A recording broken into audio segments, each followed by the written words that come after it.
যে বুড়া মিয়া ৬০ বছর হওয়ার পরেও এখনো তার বেটার বুঝে আসে নাই যে বিড়ি খাওয়াটা গুনাহ। এই বেটার মতো শরম কমওয়ালা লোক আর কেউ নাই। ৬০ বছর বয়সেও বুড়া মিয়া, ৬০ বছর হয়ে গেছে, এখনো বেডি সাউন্ডের অভ্যাস, টেলিভিশন সাউন্ডের অভ্যাস আমনের ছোটে নাই।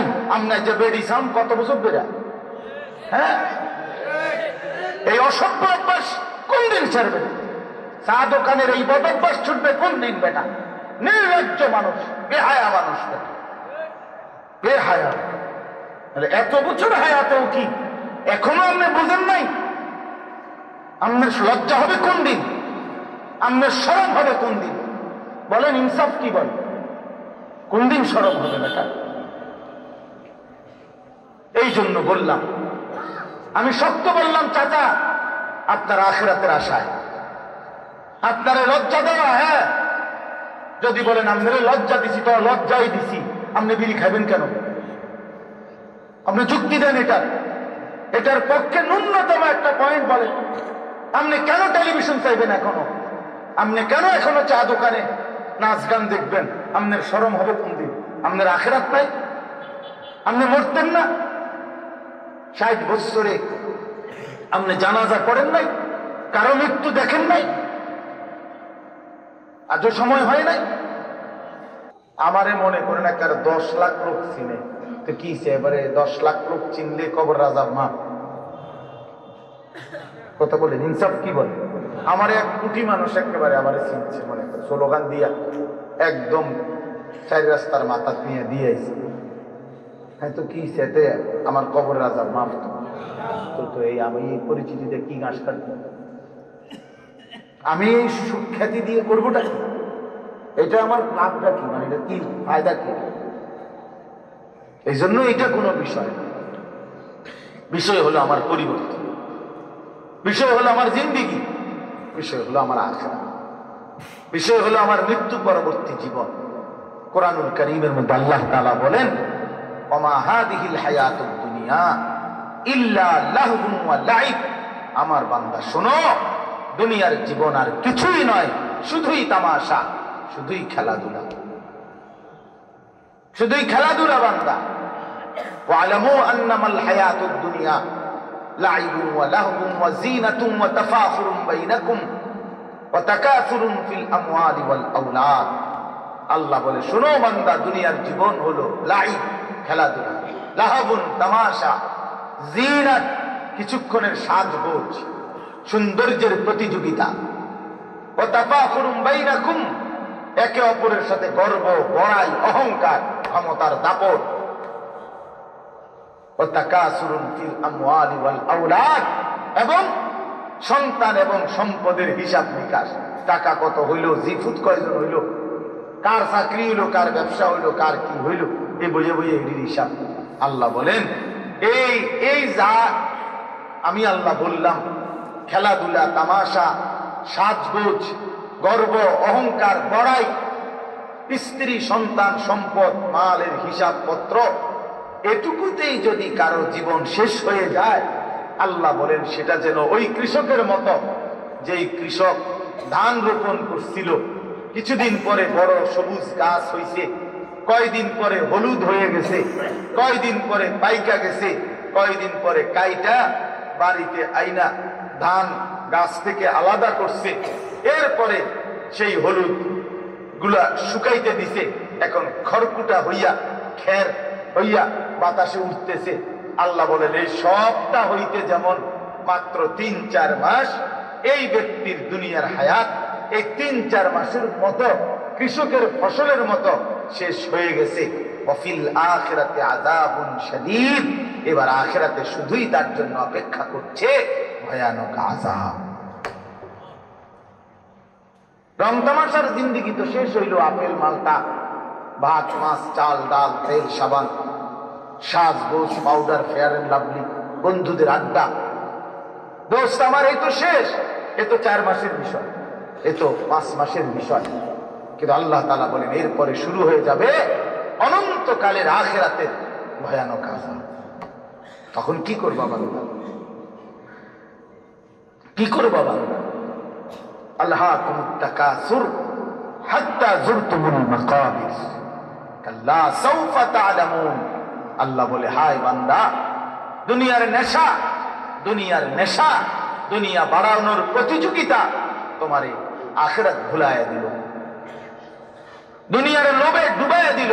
কেউ নারীর ফাঁদে, কেউ মোবাইলের ফাঁদে, কেউ নেশার ফাঁদে, কেউ সুদের ফাঁদে, কেউ জুয়া, কেউ ঘুষ, কেউ কিস্তি, কেউ নাচ, কেউ গান, কেউ ফুর্তি, কেউ বোন বেহায়া বেপর্দা, মায়েরা, বোনেরা, বিবিরা, তার মানে সবাই মিলে এই যে ফাঁদে আটকায় গেলা, দুনিয়ার ফাঁদে। আল্লাহ বলেন, হাত্তা যুরতুমুল মাকাবির।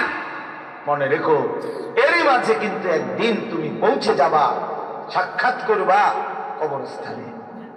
ঠিকই একদিন কবরস্থানে পৌঁছবা, হাসতে হাসতেও মরে যাবা, কাঁদতে কাঁদতেও মরে যাবা। সুখে থাকলো কবর, দুঃখে থাকলো কবর।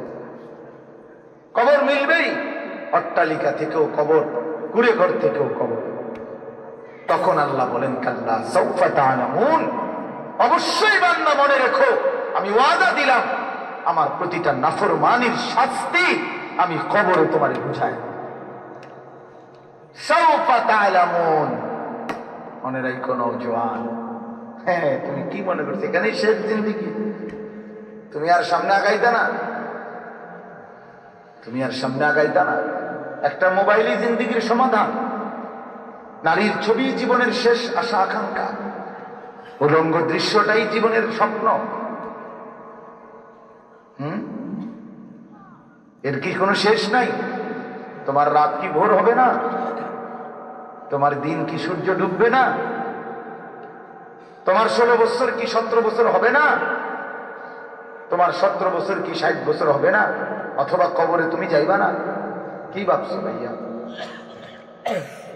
এই জন্য এটা বোঝা উচিত, আমারও বোঝা উচিত, আপনাদেরও বোঝা উচিত, মুরব্বী বয়স্ক ওনাদেরও বোঝা উচিত যে এই মৃত্যুকে আমি আড়াল করতে পারবো না, যে এই কবরকে আমি ঠেকানোর কোন সিস্টেম নাই, যেটা অনিবার্য বাস্তবতা, চিরন্তন সত্য।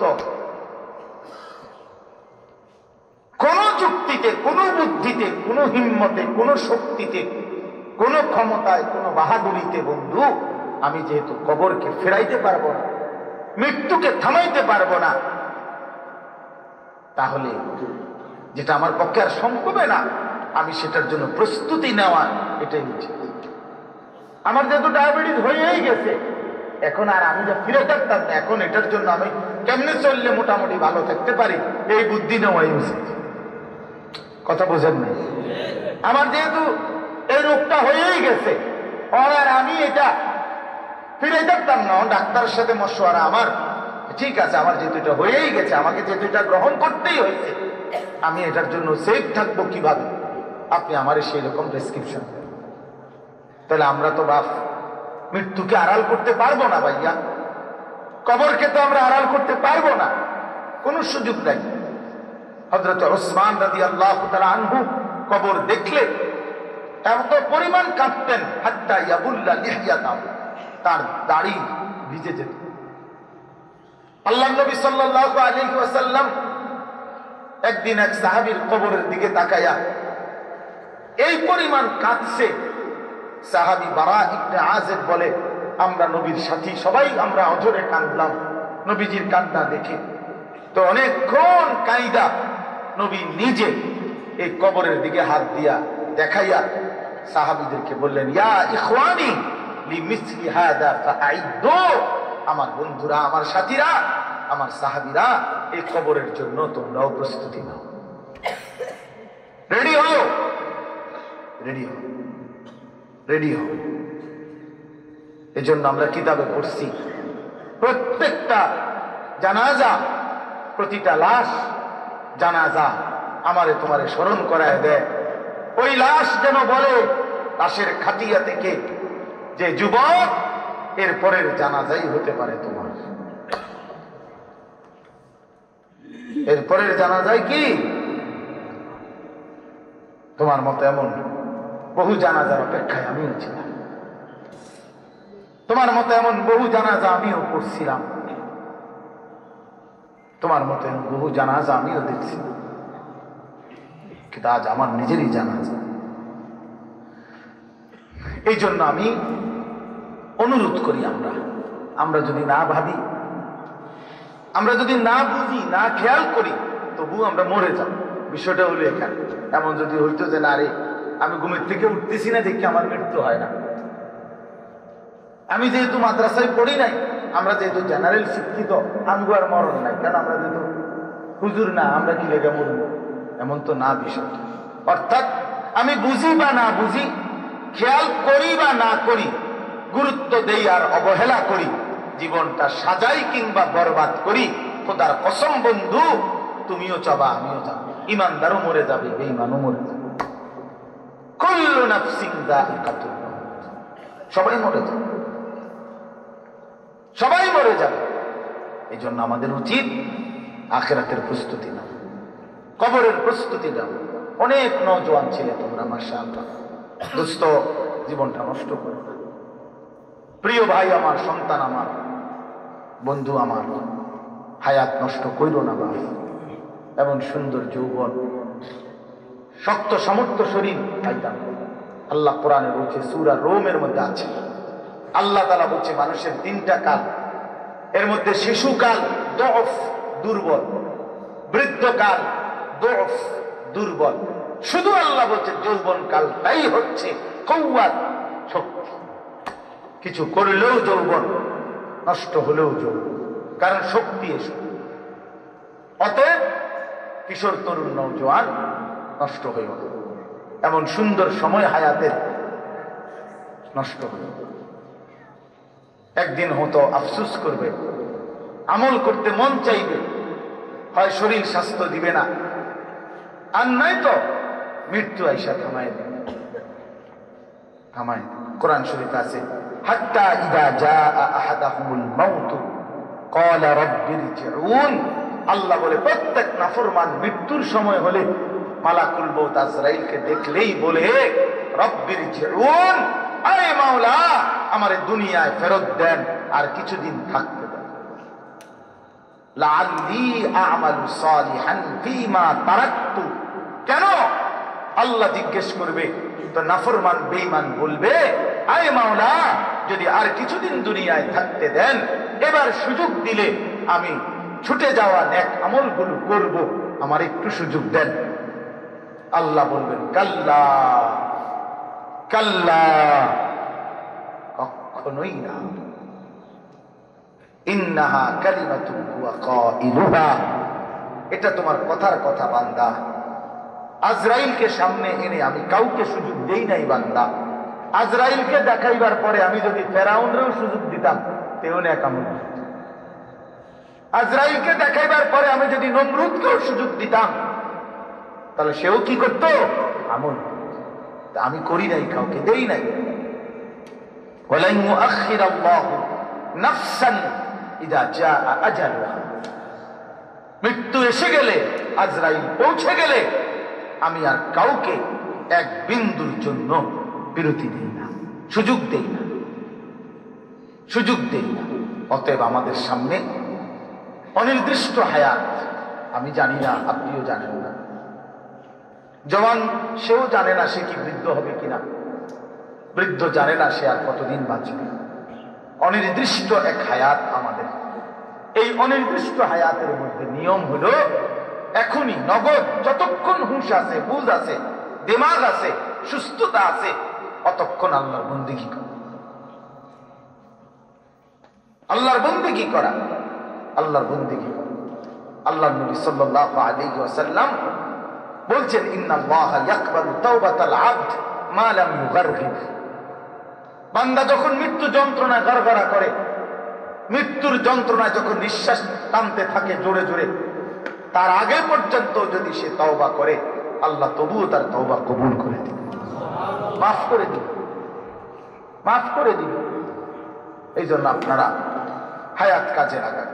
অনেক বয়স্ক বাবা আছেন, শেষ বয়সটা বাবা এই চা, পান, বিড়ি, সিগারেট, চা দোকানের আড্ডায়, এমন সুন্দর সময়, সংসারের ঝামেলা কম, ছেলে মেয়ে, ছেলেটা রোজগার করে, আল্লাহ রহমতে বাজার সদাইয়ের ব্যবস্থা হয়েছে, ঘর দুয়ারেরও ব্যবস্থা হয়েছে, কোনো ঝামেলা নাই।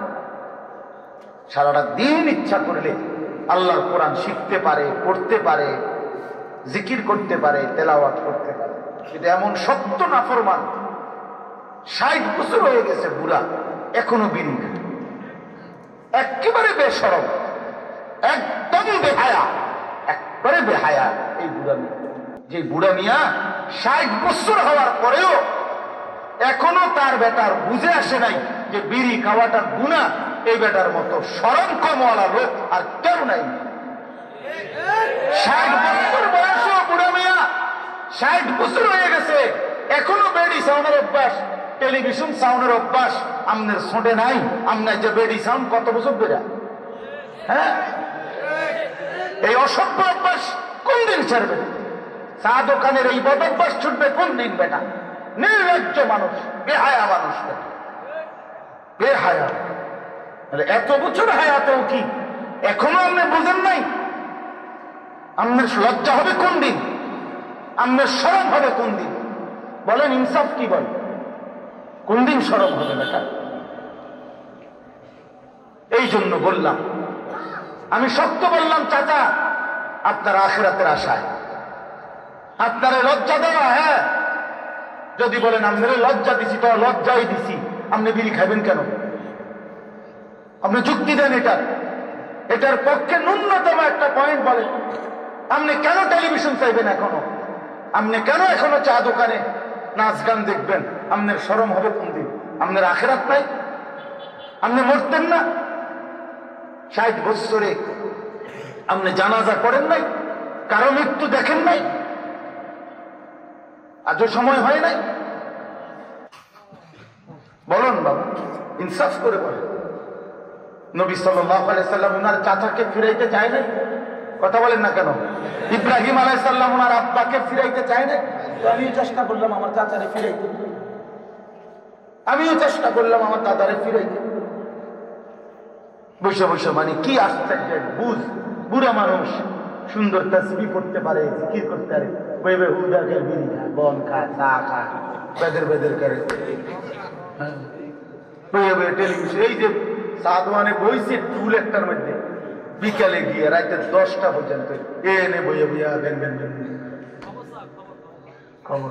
কীর্তেন খবর, আমরা শরীরের কোনো ক্যাম্পার নাই, আপনি কীর্তেন খবর চান? আপনার কেউ জিঙ্গায় কোনো খবর? আপনি খবর লইয়া কিনবেন সারা বিশ্বে? আপনার আসেনি কোনো নিজের খবর? কথা বলেন, খবর নাই বেটা, কিসের খবর নাই? আমেরিকার খবর লইয়া আমার কি লাভ নেই? আপনি কিনবেন আমেরিকা, আমেরিকার আপনি বুদ্ধি দেবেন, আমাদের জিঙ্গা আমেরিকা, আমেরিকা আমাদের গনে, আমেরিকার আর লোকের অভাব পড়ছে, আপনার বুদ্ধি নিত, চাদু আনতে বুদ্ধি নেই। হ্যাঁ, পৃথিবীর শ্রেষ্ঠ বুদ্ধিজীবী তো চাদু, গোটা পৃথিবীর শ্রেষ্ঠ আইনস্টাইন, নিউটন, ওনাদের চাইতে যে সেরা পৃথিবী বিখ্যাত দার্শনিক যারা, তারা সব চা দোকানেই বসবাস করে। বুদ্ধির ছোটে, বিড়ির গন্ধে আর থাকা যায়। আল্লাহ শরম দান। আমি চা দোকানের বিরুদ্ধে না, চা তো আমরাও খাই, চার বিরুদ্ধে না। চা খায়, অসুবিধা কি? চা দোকানে চা খাই আইয়া পরে 10 বার, আপনি 83 বার চা খান, কিন্তু সেখানে বই বই বেড়ি খান কেন? নাচ গান দেখেন কেন?